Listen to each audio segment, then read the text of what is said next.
కిరణ్ ఒక మత్స్యకార కుటుంబంలో పుట్టినా సముద్రం అతనికి ఉపాధి మాత్రమే కాదు, ఒక సవాలు. ఒకరోజు తుఫాను తర్వాత ఒడ్డుకు కొట్టుకొచ్చిన పాత సీసాలో అతనికొక లేఖ దొరికింది.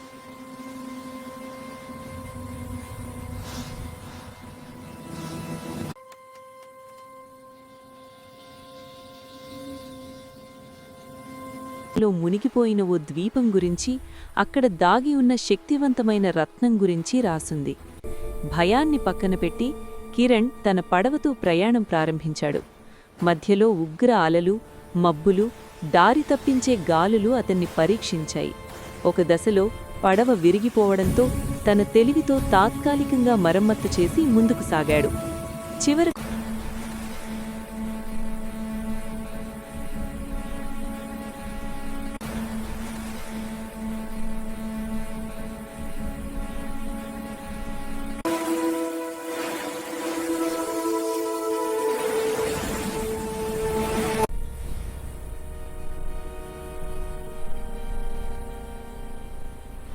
తాత్కాలికంగా మరమ్మత్తు చేసి ముందుకు సాగాడు.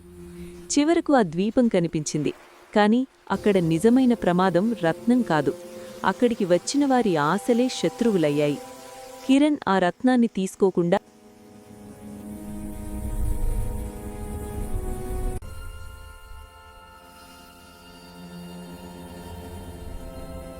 అక్కడ నిజమైన ప్రమాదం రత్నం కాదు, అక్కడికి వచ్చిన వారి ఆశలే శత్రువులయ్యాయి. కిరణ్ ఆ రత్నాన్ని తీసుకోకుండా ద్వీపాన్ని కాపాడే రహస్యాన్ని తెలుసుకుని దానిని సముద్రానికే అప్పగించాడు.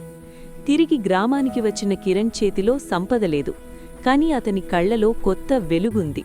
అతను తెలుసుకున్నాడు, సాహసం అంటే గెలుపు కాదు, సరైన నిర్ణయం తీసుకోవడమే.